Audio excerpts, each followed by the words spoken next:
அனைவருக்கும் வணக்கம். இன்னைக்கு வந்து பார்த்தீங்கன்னா, முக்கியமான கரண்ட் அஃபேர்ஸ் வந்து பார்த்துரலாம். ஃபர்ஸ்ட் என்ன குடுத்துருக்காங்கன்னா, நிதி ஆயோக்கினுடைய புதிய துணைத் தலைவராக சமீபத்தில் நியமிக்கப்பட்ட அசோக் குமார் லாஹிரி எந்த மாநிலத்தை சேர்ந்தவர்? அப்படின்னு சொல்லி கேட்டிருக்கிறாங்க.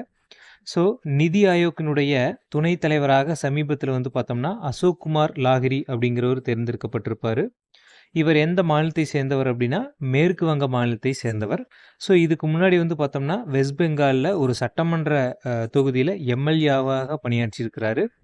அதே மாதிரி 15வது நிதி ஆணையம் இருந்துச்சு இல்லையா? ஸோ அதில உறுப்பினராகவும் பணியாற்றியிருக்கிறாரு. அதே மாரி இந்த நிதி ஆயோக் அப்படிங்கிற அமைப்பு எப்போது உருவாக்கப்பட்டிருக்கும் அப்படின்னா, ஜனவரி 1, 2015ல தான் வந்து பார்த்தோம்னா, இந்த திட்டக்குழுவிற்கு மாற்றாக உருவாக்கப்பட்ட ஒரு அமைப்பு தான் இந்த நிதி ஆயோக் அப்படிங்கிறது. இதில இந்த என்ஐ, டிஐ அப்படிங்கிறத ஒரு எக்ஸ்பேன்ஷனாவே வந்து பார்த்தோம்னா, இதுக்கு முன்னாடி எக்ஸாம்ல கேட்டிருக்கிறாங்க. அதாவது national institution for transforming India. National institute for transforming India அப்படிங்கிறத இந்த நிதி அப்படிங்கிறதுக்கான ஒரு எக்ஸ்பான்ஷனாக இருக்குது. இதவே வந்து பார்த்தோம்னா, ப்ரீவியஸ் இயர் எக்ஸாம்ல வந்து கேட்டிருக்கிறாங்க. இப்போ நிதி ஆயோக்கினுடைய தலைவர் யார் அப்படின்னா, ஸோ பிரதமர் தான். நிதி ஆயோக்கினுடைய தலைவர் யாருன்னு கேட்டாங்கன்னா, பிரதமர் தான். அப்போ இப்போது வந்து பார்த்தோம்னா, மோடி அவர்கள். இது துணைத் தலைவர்னு கேட்டா தான் வந்து பார்த்தோம்னா, இந்த அசோக் குமார் லாஹிரி அப்படிங்கிறது. அடுத்தது நிதி ஆயோக் அமைப்பினுடைய துணைத் தலைவர்களுடைய வரிசை கேட்டிருக்கிறாங்க. ஸோ நம்ம பார்த்தோம் ஜனவரி 1, 2015ல இந்த அமைப்பு அப்படிங்கிறது உருவாக்கப்பட்டிருக்கும். ஸோ அப்போ அதனுடைய முதல் துணைத் தலைவராக யார் வந்திருப்பாங்க அப்படின்னா, அரவிந்த் பனகாரியா அப்படிங்கிறவர் வந்திருப்பாரு. அதுக்கப்புறம் வந்து பார்த்தோம்னா, ராஜீவ் குமார் அப்படிங்கிறவர் வந்திருப்பாரு. அதுக்கப்புறம் சுமன் கே பெரி அப்படிங்கிறவர் இதுக்கு முன்னாடி இருந்திருப்பாரு. இப்போ வந்து பார்த்தோம்னா, அசோக் குமார் லாஹிரி அப்படிங்கிறவர் நியமிக்கப்பட்டிருக்கிறாரு. ஃபர்ஸ்ட்டு அரவிந்த் பனகாரியா, அடுத்தது ராஜீவ் குமார், அடுத்தது சுமன் பெரி, அதுக்கப்புறம் அசோக் குமார் லாஹிரி தற்போதைய துணைத் தலைவர். ஸோ இந்த அரவிந்த் பனகாரியா இருக்கார் இல்லையா? ஸோ இவர் தான் வந்து பார்த்தோம்னா, தற்போது நடைமுறைக்கு வந்துள்ள இந்த 16வது நிதி ஆணையத்தினுடைய தலைவராக யார் இருக்கிறாங்க அப்படின்னா, இந்த அரவிந்த் பனகாரியா அவர்கள் தான். ஸோ இதற்கு ஆன்சர் வந்து பார்த்தோம்னா ஆப்ஷன் ஏ. அடுத்தது சரியான இணை எது அப்படின்னு சொல்லி, இப்போ இந்த வருஷம் வந்து பார்த்தோம்னா 5 மாநிலத்தில எலெக்ஷன் நடந்துச்சு இல்லையா? அதில ஒவ்வொரு மாநிலத்திலயும் எத்தனை சட்டமன்ற தொகுதிகள் அப்படிங்கிறதையும் கேட்பாங்க எக்ஸாம்ல. அப்படி பார்க்கும்போது வெஸ்ட் பெங்காலில் வந்து பார்த்தோம்னா 294 சட்டமன்ற தொகுதிகள், நம்ம தமிழ்நாட்டில் 234 தெரியும். இதே கேரளாவில் வந்து பார்த்தோம்னா 140 தொகுதிகள், அடுத்தது அஸ்ஸாமில் வந்து பார்த்தோம்னா 126 தொகுதிகள், புதுச்சேரியில் வந்து பார்த்தோம்னா 30 தொகுதிகள். நம்ம இந்தியாவிலே வந்து பார்த்தோம்னா அதிகமாக சட்டமன்ற தொகுதிகளை கொண்ட ஒரு மாநிலம் அப்படின்னு பார்த்தோம்னா அது உத்தரப்பிரதேசம் தான். அங்கே வந்து பார்த்தோம்னா மொத்தம் 80 எம்எல்ஏக்கள் வந்து இருக்கிறாங்க. சாரி, 403 எம்எல்ஏக்கள் இருக்கிறாங்க. 80 மக்களவை உறுப்பினர்கள் வந்து இருக்கிறாங்க. ஸோ இது வந்து பார்த்தோம்னா அனைத்தும் கரெக்ட். Option D. அடுத்தது பஞ்சாப் மாநிலத்தின் சட்டசபை உறுப்பினர்களின் எண்ணிக்கை அப்படின்னு சொல்லி கேட்டிருக்கிறாங்க. பஞ்சாப்ல வந்து பார்த்தோம்னா மொத்தம் 117 எம்எல்ஏக்கள் வந்து இருக்கிறாங்க. 117 சீட் பஞ்சாப்ல. இப்போ வந்து பார்த்தோம்னா ஆம் ஆத்மி கட்சி வந்து ஆட்சியில் இருக்கிறாங்க. பகவந்த் மான் அப்படிங்கிறவர் முதல்வராக இருக்கிறார். அடுத்தது சென்னை உயர்நீதிமன்றம் மற்றும் மதுரை அமர்வில் அனுமதிக்கப்பட்ட மொத்த நீதிபதிகள் கேட்டிருக்கிறாங்க.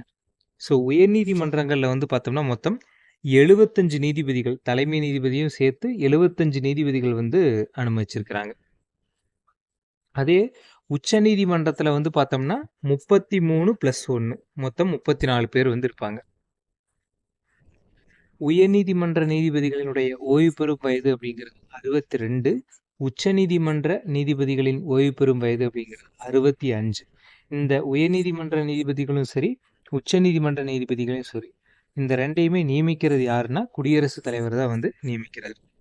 அடுத்தது இன்னைக்கு வந்து பார்த்தோம்னா நீட் தேர்வு அப்படிங்கிறது நாடு முழுவதும் நடந்துச்சு. இது எத்தனை மொழிகளில் நடத்தப்படுது அப்படின்னா மொத்தம் 13 மொழிகளில் வந்து நடத்தப்படுது. நம்ம இந்திய அரசியலமைப்பில் 22 மொழிகள் வந்து அங்கீகரிக்கப்பட்ட மொழிகளாக இருந்தாலுமே 13 மொழிகளில் வந்து நடத்தப்படுது.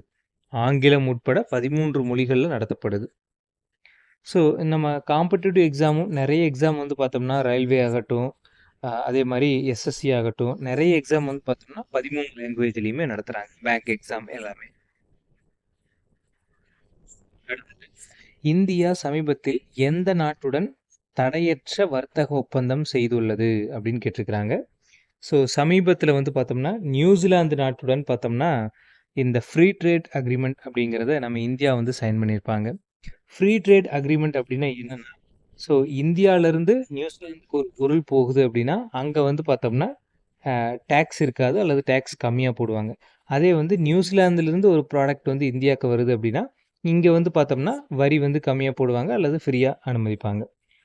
இதுதான் வந்து ஃப்ரீ ட்ரேட் அக்ரிமெண்ட் அப்படிங்கிறது. இந்த ஃப்ரீ ட்ரேட் அக்ரிமெண்ட்டில் 2 துறையை வந்து பார்த்தோம்னா இன்க்ளூட் பண்ண மாட்டாங்க. அது என்னென்னா டைரி ப்ராடக்ட்ஸ், பால்வளத்துறையும் விவசாயத்துறை, இது 2யுமே வந்து பார்த்தோம்னா இந்த ஃப்ரீ ட்ரேட் அக்ரிமெண்ட்டில் எந்த நாட்டுடன் போட்டாலுமே இதை வந்து போட மாட்டாங்க. காரணம் என்னென்னா உள்நாட்டு விவசாயிகள் வந்து பாதிக்கப்படுவாங்க அப்படிங்கிறதுனால இந்த ஃப்ரீ ட்ரேட் அக்ரிமெண்ட்டில் இந்த 2 துறைகளை வந்து எப்பவுமே வந்து பார்த்தோம்னா இன்க்ளூட் பண்ண மாட்டாங்க. அடுத்தது, அரசியல் சட்டத்தை திருத்தும் மசோதாவிற்கு தேவையான ஆதரவு அப்படின்னு சொல்லி கேட்டிருக்கிறாங்க. ஸோ நம்ம இந்திய அரசியலமைப்பை வந்து திருத்தணும் அப்படின்னா அதற்கு ஆர்டிக்கல் 368 என்ன சொல்லுது அப்படின்னா, ஸோ மக்களவையிலையும் சரி மாநிலங்களவையிலையும் சரி, ஸோ வந்து வாக்களித்தவங்களில் 2/3 3/2 பங்கு உறுப்பினர்களுடைய ஆதரவு வேணும் அப்படின்னு சொல்லியிருக்கிறாங்க. ஸோ இப்போ 543 பேர் இருக்கிறாங்க அப்படின்னா அதில் 2/3 மெஜாரிட்டி, அப்போ 66% உறுப்பினர்களுடைய ஆதரவு, அதாவது எதிர்க்கட்சியினுடைய ஆதரவும் இருந்தால் மட்டும்தான் இந்த அரசியலமைப்பை வந்து திருத்த முடியும் அப்படிங்கிறத நம்ம இந்திய அரசியலமைப்பில் வந்து சொல்லியிருக்கிறாங்க. காரணம் என்னென்னா சமீபத்தில் 131வது அரசியலமைப்பு திருத்த மசோதா அப்படிங்கிறது தோல்வி அடைஞ்சிருக்கும். ஸோ அது ரிலேட்டடாக நம்ம வந்து தெரிஞ்சுக்கிறோம். அடுத்தது, ஷாங்காய் ஒத்துழைப்பு அமைப்பு மாநாடு 2026 இதை நடத்தின நாடு எது அப்படின்னா கிர்கிஸ்தான் அப்படிங்கிற நாட்டில் தான் இந்த ஆண்டுக்கான மாநாடு வந்து நடந்திருக்கும். இந்த ஷாங்காய் ஒத்துழைப்பு அமைப்பு மாநாடு, அதாவது SCO அப்படின்னு சொல்லுவாங்க.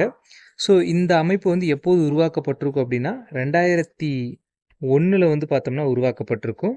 ஸோ இப்போ இதனுடைய 25வது ஆண்டு நிறைவடைஞ்சதுனால இந்த 25வது மாநாடு அப்படிங்கிறது முக்கியமான ஒரு மாநாடு.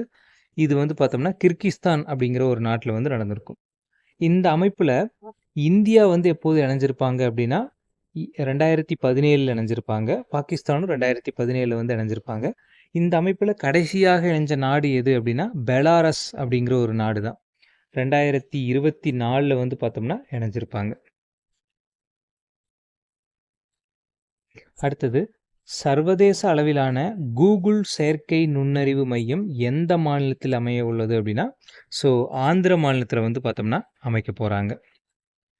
அடுத்தது, 26/4/2026 ஞாயிறன்று பிரதமர் மோடி அவர்கள் ஸோ வானொலியில் பேசிய மனதின் குரல் நிகழ்வு எத்தனையாவது நிகழ்வு அப்படின்னு சொல்லி கொடுத்துருக்காங்க.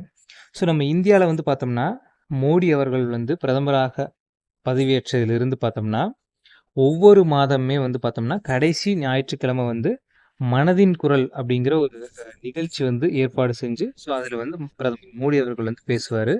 அதில் தற்போது வந்து பார்த்தோம்னா 133வது இந்த மனதின் குரல் நிகழ்ச்சி அப்படிங்கிறது நடந்து முடிஞ்சிருக்குது. இதில் வந்து பார்த்தோம்னா 2027ஆம் ஆண்டு நடக்க உள்ள இந்த மக்கள் தொகை கணக்கெடுப்பை பற்றி அவர் வந்து பேசியிருப்பார். அடுத்தது, மிஸ் திருநங்கை 2026 தேர்வு செய்யப்பட்டவர் யாருன்னா ஓம்னா அப்படிங்கிறவர் வந்து தேர்வு செய்யப்பட்டிருக்கிறாரு. அடுத்தது, மிஸ் கூவம் 2026ஆக தேர்வு செய்யப்பட்ட இந்த சூர்யா குட்டி அப்படிங்கிறவங்க எந்த மாநிலத்தை சேர்ந்தவர் அப்படின்னா, ஸோ நம்ம தமிழ்நாட்டை சேர்ந்தவர்.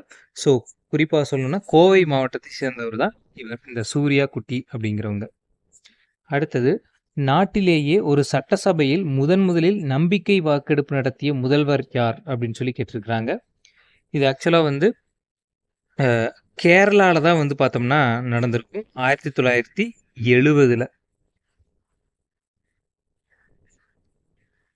அடுத்தது, இராணுவத்திற்கு அதிகம் செலவு செய்யும் நாடுகளில் முதலிடம் பிடிக்கும் நாடு எது அப்படின்னா, ஸோ அமெரிக்கா தான் வந்து அதிகமாக செலவு செய்யக்கூடிய நாடு. நம்ம இந்தியா எத்தனாவது இடத்துல இருக்குது அப்படின்னா 4வது இடத்துல இருக்குது. அடுத்தது, ஒரு குழந்தை பிறக்கும்போது அந்த குழந்தையின் பெயரில் 108 மரக்கன்றுகளை நடும் திட்டத்தை நடைமுறைப்படுத்தி வரும் இந்திய மாநிலம் எது அப்படின்னு சொல்லி கேட்டிருக்கிறாங்க. ஸோ இது வந்து பார்த்தோம்னா சிக்கிம் மாநிலத்தில் தான் வந்து செயல்படுத்தியிருக்கிறாங்க. ஸோ சிக்கிம் மாநிலம் அப்படிங்கிறது மக்கள் தொகையில் மிக குறைந்த எண்ணிக்கை கொண்ட ஒரு மாநிலம் எதுன்னு கேட்டோம்னா அது சிக்கிம் மாநிலம் தான். ஸோ இங்கே தான் வந்து பார்த்தோம்னா இந்த திட்டத்தை வந்து அறிமுகப்படுத்தியிருக்கிறாங்க. அடுத்தது இந்தியாவில் அதிகம் ராம்சார் தலங்களை கொண்ட ஒரு மாநிலம் எது அப்படின்னு சொல்லி கேட்டாங்கன்னா ஸோ தமிழ்நாடு தான். மொத்தம் வந்து பார்த்தோம்னா 20 ராம்சார் தலங்கள் வந்து இருக்குது. ரெண்டாவது உத்தரப்பிரதேசம் 12 ராம்சார் தலங்கள் வந்து இருக்குது. அடுத்தது சரியான கூற்று எது அப்படின்னு சொல்லி முக்கியமான தினங்களை பற்றி கொடுத்துருக்குறாங்க. உலக பூமி தினம் அப்படிங்கிறது எப்போதுனா ஏப்ரல் 22. உலக புத்தக தினம் ஏப்ரல் 23.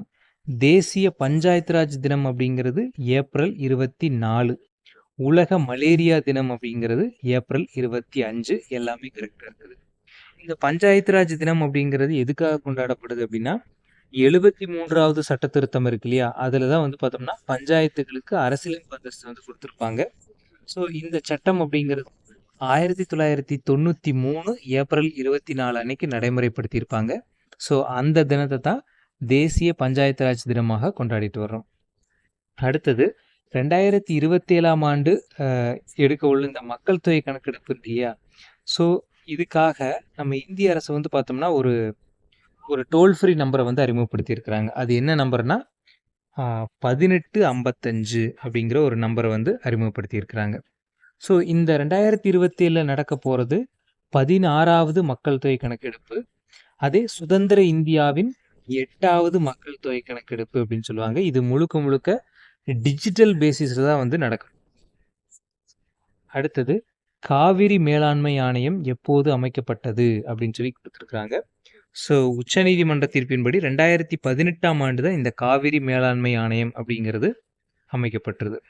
அடுத்தது சிக்கிம் மாநிலம் உருவாகி எத்தனை ஆண்டுகள் நிறைவடைந்துள்ளது அப்படின்னு சொல்லி கேட்டிருக்கிறாங்க. ஸோ சிக்கிம் மாநிலம் அப்படிங்கிறது உருவாகி ஸோ 50 ஆண்டுகள் வந்து பார்த்தோம்னா நிறைவடைஞ்சிருக்குது. ஸோ இது எல்லாமே முக்கியமான கரண்ட் அஃபேர்ஸு. ஸோ பார்த்து வச்சுக்கோங்க. தேங்க்யூ.